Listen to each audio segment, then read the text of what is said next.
Bonjour à tous les abonnés et internautes, un grand merci pour vos soutiens suite à la dernière vidéo.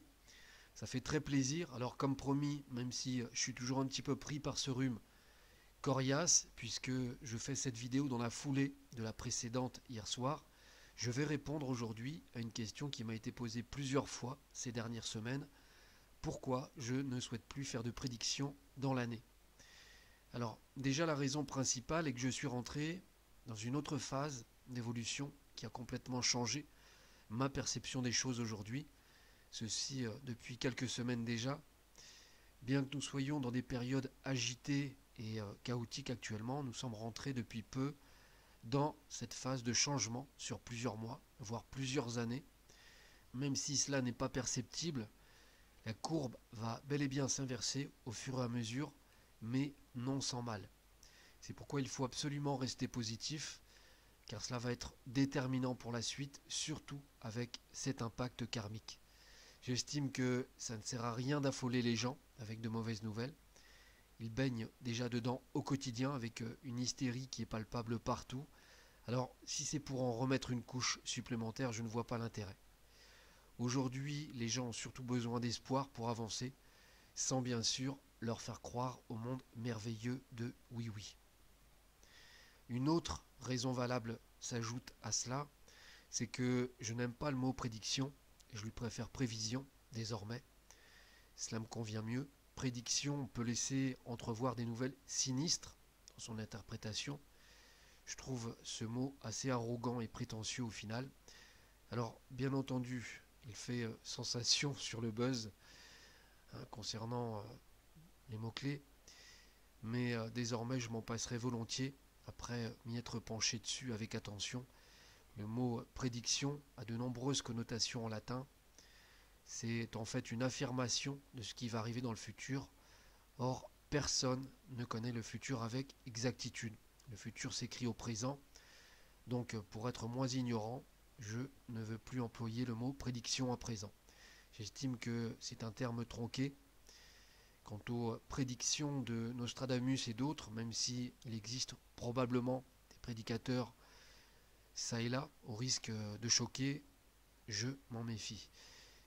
Certains, sans les nommer, ont pris soin depuis plusieurs siècles d'ajuster leurs pions et de placer des sous-marins partout pour nous influencer à toutes les époques et nous contrôler sur le temps à leur guise. Or, nous seuls sommes acteurs et responsables de la vie que nous avons choisi de vivre. Tout s'écrit maintenant et peut changer au cours de l'histoire. La page est blanche et ne demande que ça. Et puis, je trouve ça dramatique de vivre au quotidien avec de telles peurs, en supposant que cela arrive, alors cela arrivera, c'est tout. Mais quelle bêtise de se priver de vivre pleinement. La vie a tellement plus à offrir, alors pourquoi l'assombrir, puisqu'elle a besoin de lumière. Appréhender ce qui n'est pas sûr d'arriver à 100% et se faire du mauvais sang pour rien, c'est dommage de s'infliger un tel carcan. La vie est précieuse et courte, elle mérite bien mieux. Il y a aussi une autre raison désagréable aux prédictions, même quand elles sont faites avec recul, humilité et prudence, c'est qu'elles sont souvent mal interprétées et mal comprises. Tout est mélangé, déformé, comparé et transformé en toutes sortes de choses horribles parfois, mais surtout elles ne sont d'aucune utilité puisque les gens s'en servent très mal et ne bougent pas pour autant. La triste réalité, c'est que karmiquement, un pays a bien souvent ce qu'il mérite. Aujourd'hui, beaucoup de gens ne regardent pas dans la bonne direction et se sont égarés en route. Il suffit de voir les absurdités dont ils se nourrissent sur Internet pour comprendre qu'ils se complaisent dans la superficialité et l'illusion. Ils ont envie d'écouter ce qu'ils veulent entendre. Ce sont de grands enfants gâtés qui font leurs caprices dès que les choses ne vont pas dans leur sens. Ce monde à l'envers leur plaît, car tout est lié à la facilité et s'inverse en leur donnant raison, même quand ils ont tort. Regardez autour de vous aujourd'hui, par de simples exemples du quotidien, comment les comportements et le manque de civisme n'ont cessé de se dégrader au fil des années. On pourrait en citer à l'appel, et je trouve que 2019 est encore monté d'un cran, avec toutes ces tensions. Ce n'est pas une raison valable pour le faire subir aux autres. Au contraire, les gens devraient être plus solidaires, Or, c'est inquiétant car la Terre à son tour devrait réagir fortement en retour par de nombreux phénomènes nettement moins agréables pour l'avenir. Logiquement, elle risque de faire son ménage et de se laver de toutes ces impuretés qu'elle encaisse sans cesse avec toutes ces vibrations négatives qui la polluent sans arrêt. Elle en est très sensible. Or, tant qu'il n'arrive rien de grave, l'humain ne veut rien savoir et se croit à l'abri. Il continue en toute impunité à la souiller avec une mauvaise foi pas possible sur les quatre coins du globe. Pourtant, à force de jouer avec le feu, il va finir par se brûler sérieusement. Il est tellement entêté qu'il ne comprend pas la leçon que uniquement quand il n'a plus le choix. Malheureusement, il a besoin d'être remis à sa place. Aujourd'hui, l'humain se croit au-dessus des lois, il n'a plus aucune humilité. Or, il a perdu d'avance avec l'univers. Pour revenir à ces comportements que je trouve de plus en plus déplorables, je dirais que si la majorité voulait vraiment changer les choses, il ne tiendrait qu'à elle de le faire. Or, ce n'est pas le cas car beaucoup ne sont pas prêts à quitter leur petit confort et leur propre intérêt.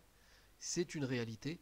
L'individualité de l'ego prime sur le collectif, voilà le souci. Et pourtant, des opportunités se sont bien présentées pour changer le cours des choses et se représenteront encore probablement, mais rien ne bouge pour autant, ce pays reste dans un sommeil profond, le changement s'écrit dans l'action, au présent, dès cet instant, et se prépare au futur, seulement la majorité n'est pas consciente de cela, et encore moins d'être acteur surtout.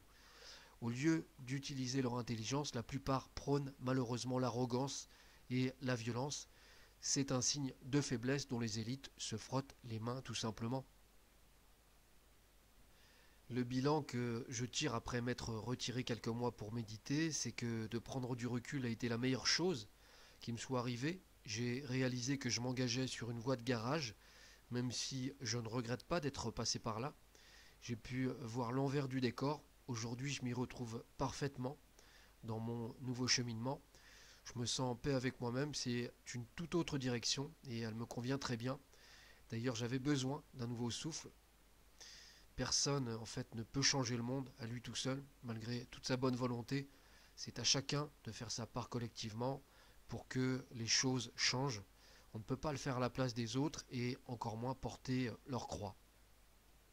Toute cette compétition effrénée que se livrent certains ici pour savoir qui a raison, ces rivalités, ces comparaisons, ces fausses rumeurs colportées que l'on peut subir sans rien demander, sont un véritable poison pour l'esprit.